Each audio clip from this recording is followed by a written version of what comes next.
Et salut à tous et toutes et bienvenue aujourd'hui pour une toute nouvelle vidéo. Je suis extrêmement heureux, très heureux, et on l'est tous autour de cette table, très heureux de vous retrouver aujourd'hui pour une annonce exceptionnelle. Je suis accompagné de Nikoko. Salut Nikoko. Salut les amis, salut Mathieu. Je suis accompagné du Dandy. Salut Dandy.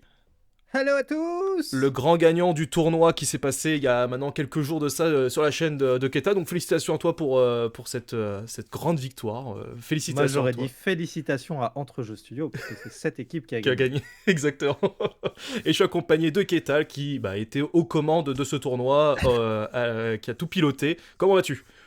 Bah ça va bien, écoute, un peu plus reposé, même si jamais, au final, on a plein de choses à faire avec tout ce qui vient de nous Exactement. tomber dessus. Et oui, parce qu'aujourd'hui, on a la chance, mais l'énorme chance de vous présenter non pas une, ni deux, ni trois, mais quatre cartes, quatre nouvelles cartes sur l'Orcana pour le chapitre 3. Donc on tenait déjà à remercier Ravensburger qui nous ont fait confiance pour nous prêter ces quatre cartes-là. Et en plus, on n'en a pas quatre, on en a 8. Parce qu'il y en a 4 après qui seront diffusés dans le cours de l'après-midi pour ceux qui regardent la vidéo tout de suite sur la chaîne de Ketal. Et je le redirai en fin de vidéo pour le rappeler. Donc on a 8 cartes en tout. Donc c'est juste énormissime. Mais c'est aussi grâce à vous tous qui nous rejoignez de plus en plus sur la chaîne depuis le mois de janvier. Depuis que Nikoko est arrivé, qu'on s'est dit on met le jeu physique en avant, et on fait les analyses de deck et tout, qu'on a un peu tout restructuré au niveau de YouTube. Ça, Ravensburger nous l'ont dit, qu'ils ont beaucoup apprécié ce qu'on a fait. Et le fait aussi que vous aussi, la communauté, vous appréciez, et ça nous permet de pouvoir vous proposer ce genre de choses. Donc vraiment un grand merci. Et pour tous ceux qui nous découvrent via cette vidéo, n'hésitez pas à découvrir notre contenu, à vous abonner si ça vous a plu, bien évidemment. Je le précise aussi pour tous ceux qui vont prendre les captures d'écran des photos pour les diffuser sur vos réseaux, n'hésitez pas à nous taguer avec grand plaisir pour qu'on puisse nous aussi réagir et tout et voir vos avis là-dessus. On va commencer par une carte qui a déjà été diffusée, mais Ravensburger nous a demandé d'un petit peu d'en reparler. Et je vais laisser la parole à Ketal. Parce que c'est un lieu qui est assez classique, il n'y a pas d'effet particulier. En interne, on s'est dit, ouais, pas ouf, mais Ketal, t'as un avis un peu différent sur Ouais. cette carte? Ouais, complètement. Parce qu'il y a pas mal de gens qui se disent: «Ouais, pour un de l'or, 4 PV, bon, c'est pas si ouf, on rentre dedans, ça sert à» Il y a des signes au-dessus de moi, coucou. C'est ça. Mais du coup, en fait, ces lieux-là, ils sont vachement importants, je trouve, et ils peuvent vraiment aider de fou les decks rush, les decks, on dit donc aggro un peu, les decks qui vont aller très très vite. Tout simplement parce que ces lieux-là, c'est un peu l'équivalent de personnages qui seraient 0-4 avec un de l'or. L'idée, c'est que tu poses ton lieu au tour 1, et en fait, déjà, au début du prochain tour, il aura fait un point de l'or, parce que l'adversaire, il peut pas le gérer, parce Oui, parce que qu'il vient de poser son tour 1 à son tour. on le rappelle pour les lieux, pour ceux qui ne le savent pas, ils scorent au tout début du tour avant même que vous jouiez. C'est vraiment la Exactement. première chose qui est faite, c'est qu'ils scorent. Et vu qu'en plus, ce lieu-là, a priori, à 4 PV, il n'y a rien qui peut le bannir en une seule attaque au tour 1, en fait, l'adversaire, il va jouer son tour 1, et arrivé au tour 2, il pourra toujours pas le gérer, donc tu vas refaire encore un point de l'or. Ouais, donc ça Et peut si jamais il a eu potentiellement. malheur de pas jouer de tour 1 ou de tour 2 qui tape à 4, en fait, ce lieu-là, c'est 3 points de l'or garantis. Et là, on parle d'un lieu comme ça, mais imagine, t'en joues un comme ça, il y a le même en vert. Et ça tombe bien. Jaune-vert au chapitre 1, c'était des decks qui allaient très très vite. Mm.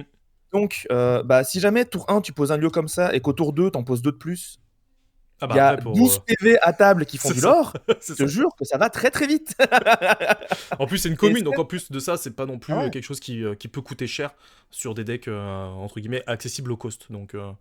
Exactement, donc pour moi, en fait, ces cartes-là, ce sont des cartes qui vont réencourager les joueurs à faire quelque chose qu'ils ne font plus dans le chapitre 2, à jouer des cartes qui coûtent 1. Dans le chapitre 2, il y a beaucoup de decks qui ont décidé d'arrêter d'en jouer parce Mm. que les menaces qui étaient Lilo ou Maléfique en violet, des trucs comme ça, ne sont plus trop jouées justement. Donc ils se disent: ok, j'ai pas besoin de jouer de tour 1, il n'y a rien à gérer absolument d'important au tour 1. Maintenant, si, on va avoir de nouveau des cartes qui seront importantes à gérer dès le tour 1, surtout pour les decks rush. Eh Donc, ben, plutôt c'est pas bien. des cartes qui sont anodines à mes yeux. Ça marche. Ok. Écoute, merci beaucoup, Ketal, pour l'analyse.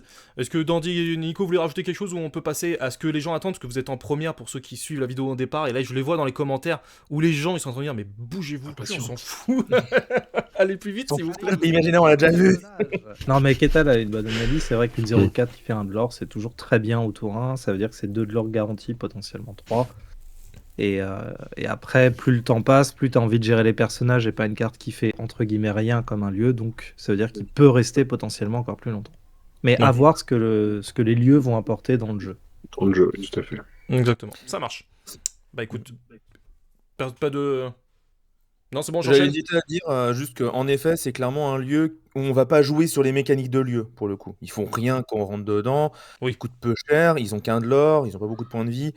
Je pense que c'est juste des lieux qui sont là pour utiliser la mécanique de ça fait du lore, que des lieux qui sont là pour qu'on rentre vraiment à l'intérieur et qu'on fasse des trucs cool avec. Quoi. Mais Ça l'artwork est fou. C'est un T1, quoi. C'est ça, c'est un Ouais. T1. Ça marche. Et bah écoutez, maintenant on passe sur la première carte et là je vais laisser la parole au Dandy avec cette toute première carte qu'on vous présente. Un C'est vrai premier reveal.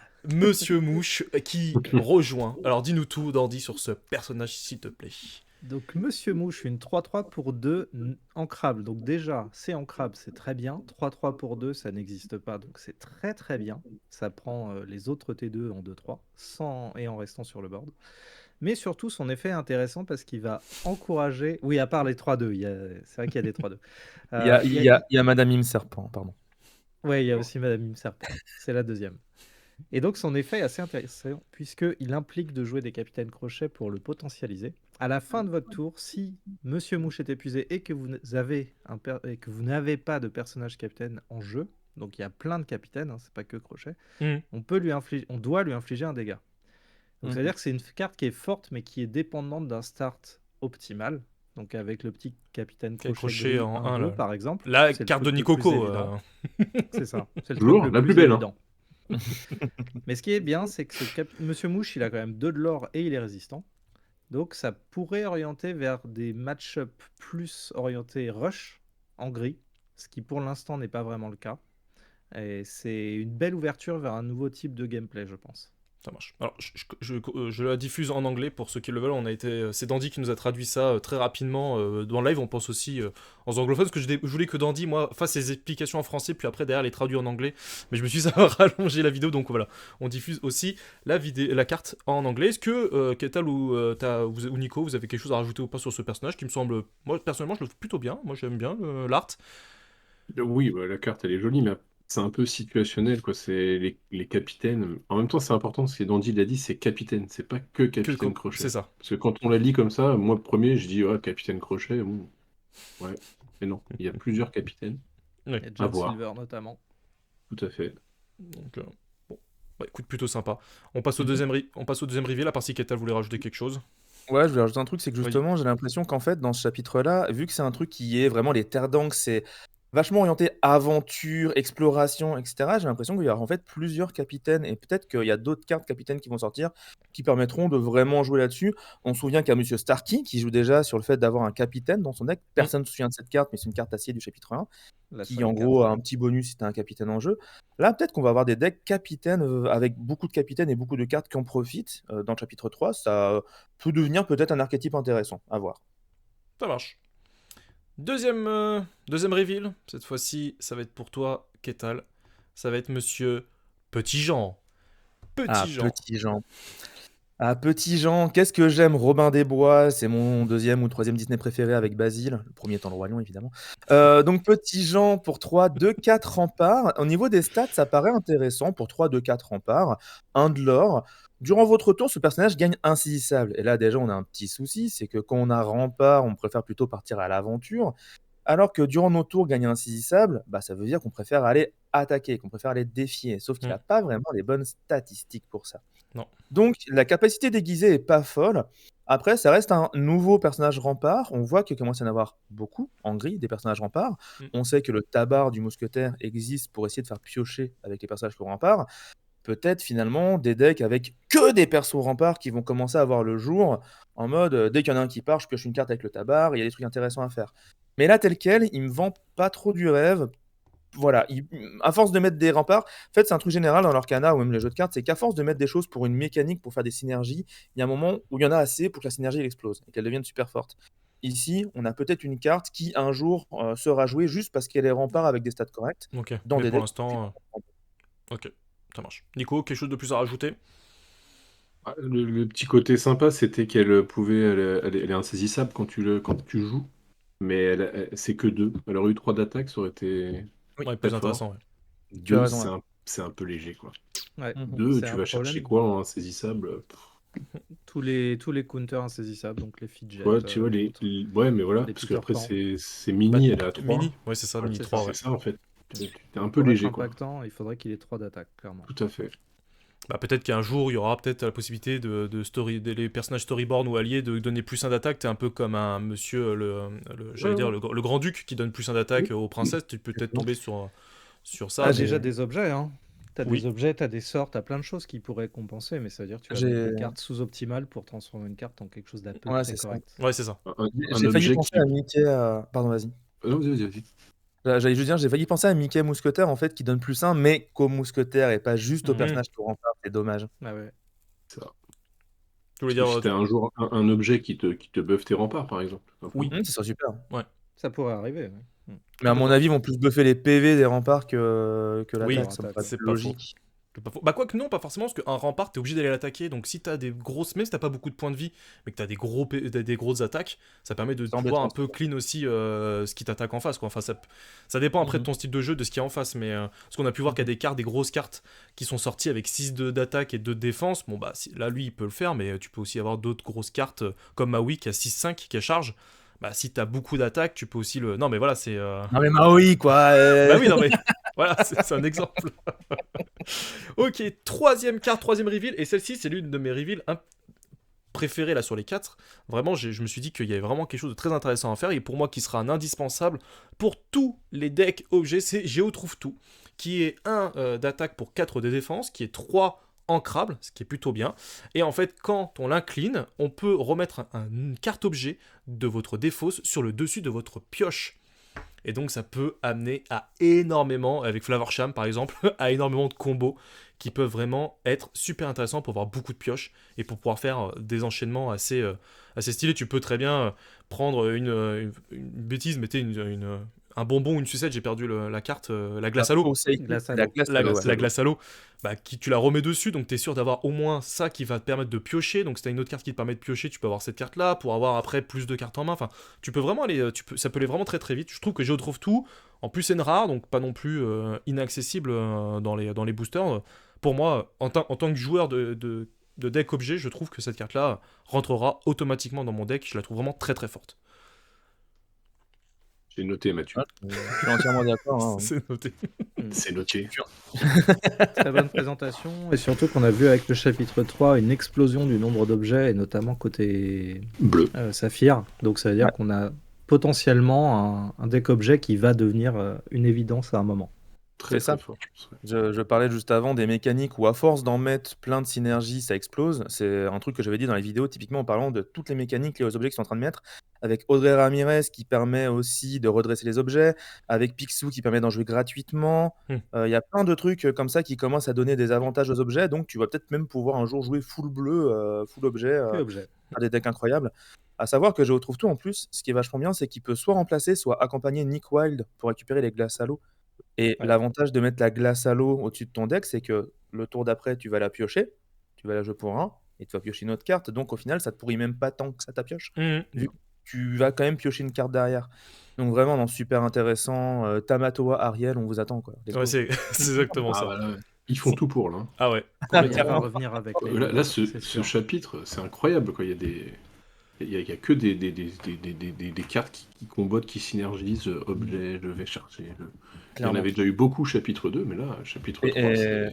Et justement, tu as raison, chapitre 2, même Tamatoa, on recommence à l'avoir dans les decks bleu-rouge en Exactement. tant que feature. Donc, Quelle frustration, moi, de l'avoir eu 4 fois dans mon premier display en super rare, que j'ai jamais pu jouer, j'étais dégoûté, et là je suis content de voir que ça peut ah ouais, revenir. ça va revenir, ça va revenir fort. hein. Tu vas pouvoir le sortir, c'est bon. C'est clair. Bon, les gars, roulement de tambour là quand même, parce que là on a présenté un petit Mais peu. pourquoi donc? Et ben pourquoi Parce que donc De Parce quoi que- parles-tu, Mathieu? Bah, de quoi je parle, parce que on a basé toute notre communication là-dessus, les amis, quand même. Faut quand même l'avouer. Tu soulèves la carte du booster et tu vois un logo jaune. C'est ça. Ce sera Nico qui va la présenter, Nicoco. Et nous avons une légendaire, et ça, nous sommes encore une fois un grand merci à Ravensburger pour celle-ci, et c'est Maléfique. Maléfique. Maîtresse du mal. Une carte violette, en plus. Exactement. Et oui. Donc, bah voilà, une carte ancrable Pour 5. pour 5, 2-3. Maintenant, elle or pour 2. Chaque fois que ce personnage est envoyé à l'aventure, on pioche une carte. Je dirais classique pour Maléfique, presque. C'est vrai. Et chaque fois que vous piochez une carte, durant votre tour, vous pouvez choisir un personnage et déplacer un de ses jetons dommages sur un personnage adverse de votre choix.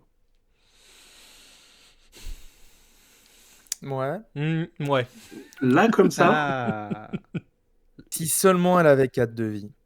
bah voilà, Ok, parce très que bien. là, Elle va se prendre un fracassé, Ah ouais. En fait, ce qui est plus terrible, c'est ardent qu'elle. que les feux du volcan, quoi. Il y a tellement de cartes qui vont là Non, mais directement. en plus, elle coûte 5 encore. Elle aurait eu Alter à 3, ce qui aurait pu être intéressant, malgré tout. Là, C'est elle l'a vrai. pas. Là, tu dois jouer 5 pour avoir une 2-3, donc c'est ultra fragile. Par contre, après, si tu arrives à la mettre en place, c'est plutôt bien. Entre guillemets, tu peux piocher, tu pioches, et en plus, tu dégages un jeton dommage. Ça reste, Eh je bien, trouve. regardez. En fait, ce qu'il faut Dis-nous. penser, c'est que non seulement tu enlèves un jeton de dommage quand elle part à l'aventure, mais aussi au début de ton tour, vu que tu pioches au début de ton tour.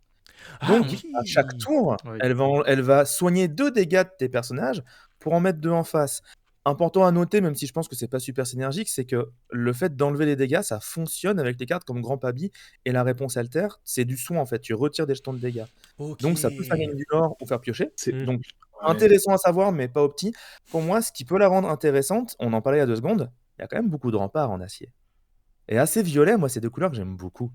Et donc, si tu joues ta Maléfique On et en que tu parlait. mets du rempart à côté, bah tes remparts, s'ils arrivent à tanker, tu peux les soigner d'au moins 2 par tour, en piochant Ouais. des cartes juste avec Maléfique. Parce que pareil, tu poses ta Maléfique, tu t'en sers même pas. Juste, tu poses Maléfique, et le tour d'après, tu fais Mes amis de l'au-delà. Pouf, tu mets 2 dégâts et tu soignes 2 dégâts. Il y a vraiment des tours monstrueux à faire avec. Le seul problème pour moi, c'est que et pour la garder en vie, il faudra qu'elle ait 4 de vie, parce que là, à 3 de vie, elle prend en effet fracassé et elle se Difficile. fait flinguer direct. C'est trop dommage. Et même, on voit qu'il y a pas mal de mécaniques de dégâts directs qui reviennent encore une fois en gris et en vert aussi, donc ça serait un peu trop bas, 3 points de vie par rapport à ça. Je pense que la capacité de pouvoir piocher en partant à l'aventure, c'est méga fort, mais je pense que sa vraie bonne capacité, c'est la divination, qui permet de faire des tours où tu soignes et tu mets des dégâts dans tous les sens. Ah oui, et chose importante, vu que c'est du déplacement de dégâts, Oui. ça passe au travers des résistes. Parce que Ah, bien résiste, c'est vu. quand tu infliges Déplacement. des dégâts. Donc les personnages qui ont genre 1 point de vie ou peu de points de vie, 1 ou 2 au point de vie, voilà, et résistent 12 000, bah, vu que tu déplaces tes jetons de dégâts, ça passe au travers et Ok. il peut Et hors les bannir. d'atteinte, est-ce que c'est pris en Ouais. compte ou pas? Alors vu que tu choisis les personnages, hors d'atteinte protège. Ok. Ok. Ça, Bon. c'est dommage. Ok, oui, c'est parce que ça aurait pu être intéressant, surtout comme on a pu voir, qu'on verra demain. Une vidéo qui sort demain pour une analyse de deck des fausses, où on a le petit Bucky qui a un seul point de vie. Ouais, Avec par une exemple, carte comme ça, t'aurais Ouais. pu. ça, T'aurais pu. ça le sauve. Dandy, un avis sur la carte? Oh, même plus d'un. Je Ah oui? trouve que le niveau stat coup est complètement décorrélé, même s'il y a un effet de pioche, et dès qu'il y a de la pioche, on dit bah faut mettre plus de coups, bah là on est pile dedans. Ouais. Son effet quête ne marchera jamais si elle n'a pas shift, ou très peu. Donc ça pour moi c'est une grosse erreur de ne pas avoir un alter sur cette carte-là. Surtout que tu aurais remplacé une 2-2 si tu l'avais shifté sur la maléfique qui fait piocher pour 3. Ouais. Comme dit Ketal, c'est hyper intéressant qu'avec les chansons ou avec n'importe quoi qui te fasse piocher, tu puisses déplacer des dégâts. Problème de cette mécanique qui pour moi est crucial, c'est que s'il n'y a pas de dégâts, tu ne peux pas déplacer de dégâts. Et comme on est dans un jeu qui est pas très board-centrique et où en général tu prends des défis quand tu es sûr de bannir un adversaire et de survivre, bah, d'un côté comme de l'autre, t'es pas sûr qu'il te reste des dégâts à déplacer à un moment ou à un autre. Et ça, c'est un gros problème.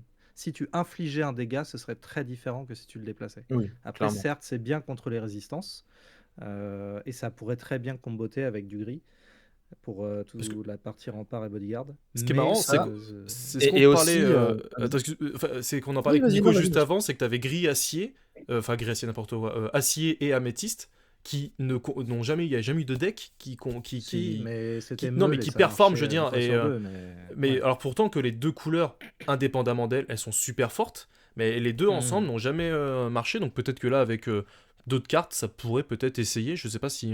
Par rapport à ce que tu dis, Dandy, il faut aussi, justement, moi je pense qu'avec gris, ça marche bien parce qu'on a des remparts à côté qui vont prendre des dégâts. Tu peux aussi avoir des cartes qui infligent des dégâts directement et donc tu peux les infliger sur tes propres personnages pour ensuite déplacer les dégâts sur les mecs d'en face, potentiellement. Même si bon, s'il n'y Oui, a pas tu de peux te blesser. rempart, Ouais. pas grand-chose. Mais pour moi, là où je suis d'accord à la fois sur le fait que le jeu encourage à prendre des défis que quand tu es sûr de bannir l'adversaire, risque de changer avec le chapitre 3 où les lieux vont forcer l'affrontement parce qu'il y aura des lieux avec du lore.